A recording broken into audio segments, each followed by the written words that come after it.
Putter Story, troisième épisode, vous connaissez le principe maintenant. Un coach, Antoine Schwartz à la boulie. Salut Schwarzy. Salut Ben, ça va? Et maintenant, on va parler de l'ail, Antoine. Le l'ail, c'est quoi? C'est un angle qui est créé entre le shaft et le sol qui vous permet de savoir comment votre putter repose sur le sol. J'entends beaucoup de choses sur le putter doit reposer parfaitement à plat sur le sol, mais pas tout le temps. Vous verrez qu'il y a quand même des contre-exemples qui sont intéressants. Ballesteros sur le talon, énormément. Woods sur le talon, Stricker sur la pointe. On a aussi très récemment le vainqueur du Challenge Tour, du ranking du Challenge Tour en 2023, Marc Opinge. J'entends beaucoup de choses sur le putter doit reposer parfaitement à plat sur le sol, mais pas tout le temps. On va quand même revérifier que le lie n'a pas bougé, que tu ne t'es pas énervé sur ton putter tout simplement, parce que c'est une partie qui peut être fragile. Hop là, par là, qu'on a bien le putter du coup qui est à 70, voilà, 70,2 au niveau du lie. Tout est plutôt cohérent. Lorsque vous avez des lies qui ne sont pas adaptés, c'est-à-dire un putter parfois qui repose un peu sur le talon, quelles vont être les conséquences?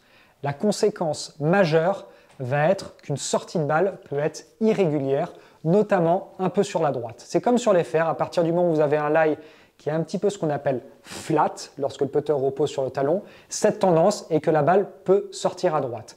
Sens contraire, si le putter est un petit peu trop upright, on peut avoir tendance à ce que la balle sorte à gauche, que ça soit ou à travers l'alignement de base, ou tout simplement en dynamique, c'est-à-dire au moment de l'impact, une phase de club qui peut arriver un petit peu à gauche. J'ai envie de dire le plus important, hormis le lie déjà, c'est d'avoir une bonne posture. On va adapter le lie par rapport à la personne que l'on a en face.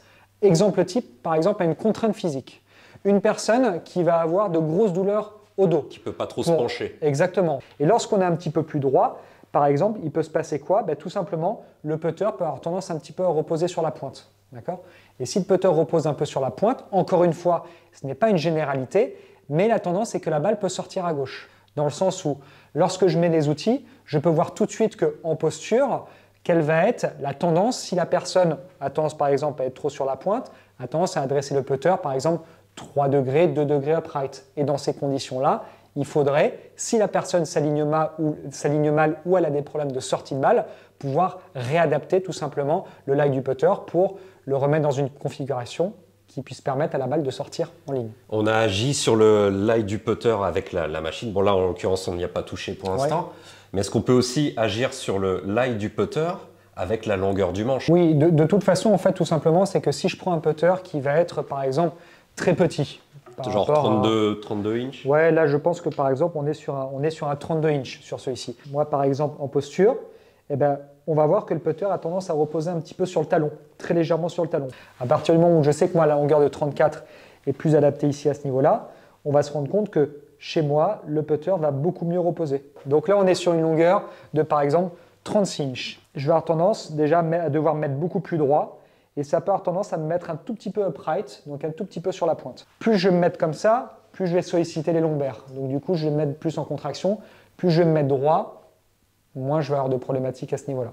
Donc du coup, c'est important d'avoir un putter qui a la bonne taille, mais également d'avoir un lie qui est parfaitement adapté. Une chose aussi qui est importante au niveau du lie, pourquoi parfois le lie peut causer des problèmes sur le contact. Mais on voit que ça peut influencer aussi sur la hauteur de contact de balle. On voit que là, par exemple, on peut avoir tendance à prendre la balle un petit peu basse dans la face, que ça soit comme ça, ou que ça soit également comme ça. Là, la balle est parfaitement centrée dans le putter. Et quand j'ai tendance à faire ça, la balle a tendance du coup à se décentrer sur la pointe. Du coup, des vitesses de balle différentes et des trajectoires de balle différentes. Exactement, c'est ça. Parce que du coup, on ne va plus aller toucher le sweet spot. On va avoir du coup, lorsqu'on décentre une balle, du coup une énergie qui va être moins régulière. Et on va avoir également une sortie de balle qui peut être beaucoup plus problématique. Je vais vouloir que tu te mettes dans une position avec le putter assez flat. Donc en sensation, le putter qui est vraiment sur le talon. Ok, parfait. On va voir si ça a une influence sur l'alignement de ta face de club en posture ou tout simplement l'alignement de la face de club au moment de l'impact. Et on va voir également si ça a pu changer la hauteur de contact, on en a parlé. On va voir que ta face de club en posture, tu es aligné 2,9 degrés à droite, avant tu étais 2,7. Donc pas forcément de grosses conséquences et de gros changements par rapport à ça. Au moment de l'impact, en revanche, on se rend compte que la face de club arrive ouverte 1,1 degré au moment de l'impact, alors qu'avant tu étais 0,3 degré en moyenne. Ce qui est logique puisque j'ai raté 3 putts sur 6 ou 7 à droite, nettement à droite du trou en push. Ouais, exactement. Donc là, on se rend compte qu'effectivement, ça a un impact sur la dynamique, notamment au moment de l'impact. Si on regarde tout de suite, par exemple, ton putter, tu l'avais positionné donc 5,1 toe-up, donc tu l'avais positionné 5 degrés flat sur le talon, donc c'était extrêmement abusé. Et on se rend compte, je parlais de la hauteur de contact, là, on se rend compte que la hauteur de contact est très basse dans la face. Donc tout simplement, quand je parlais de la hauteur de contact de la balle lorsque le lie n'est pas adapté, voilà ce qui peut se passer. On est certes centré sur la latéralité, mais pas sur la hauteur, d'accord? On voit là bien bas dans la face. Et si on revient sur ton Bettinardi, la hauteur de contact était mieux centrée, pas encore sur la latéralité, mais plus sur la hauteur. Un petit peu haut, non? Encore une fois, c'est à prendre vraiment avec beaucoup de précaution, parce que on a dit, il y a des joueurs qui sont très sur la pointe, très sur le talon. Ce qui se passe pour toi ne va pas se passer pour moi, ne va pas se passer pour un autre joueur. Chaque personne est différente, c'est pour ça que le fitting doit adapter à chaque joueur, doit s'adapter à chaque joueur. D'accord ? On ne peut pas faire le même putter à tout le monde. Ou tout simplement, on voit un joueur comme Tony Finau à l'heure actuelle qui a le putter extrêmement flat, qui a les mains extrêmement basses, tout ça parce que lui, il essaye de rechercher un tout petit peu d'arc en fait sur son mouvement de putting et ça l'a beaucoup aidé. Mais encore une fois, c'est spécifique à chaque personne. Mais toi, dans ton cas, si tu arrivais vraiment avec des mains comme ça, je ne t'aurais pas changé le putter en te le mettant 5 degrés flat. Ce que je veux dire, c'est qu'il y a forcément un minimum d'intervention sur la mécanique en disant « Écoutez, là, le putter, vous le positionnez comme ça.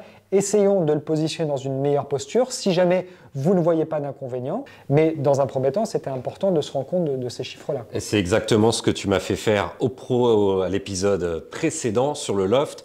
On a fermé le putter parce qu'il y en avait. On a fermé le loft du putter parce qu'il y en avait trop. Mais Antoine m'a fait mettre la balle un peu plus sur le pied gauche. Donc on agit sur le matériel, mais également sur la posture. Ton putter, tu as beau le poser légèrement flat comme on a vu sur les chiffres, 1 degré flat, ce qui est très peu. Je ne vais pas modifier le lie de ton putter. Pourquoi? Parce que tu as des centrages qui sont absolument parfaits. Tu as une phase de club qui réagit extrêmement bien à ce niveau-là. Pour moi, il n'y a pas d'utilité de changer le lie de ton putter. Tout simplement. Donc on ne touche pas au putter et ça c'est très bien. On ne touche pas au lie. On va toucher à ça. On touchera peut-être un moment au grip, on verra dans un autre épisode. Ça, la grosseur du grip, c'est quelque chose d'important, la taille du grip. Mais pour l'instant, ton lie, on le laisse comme il est.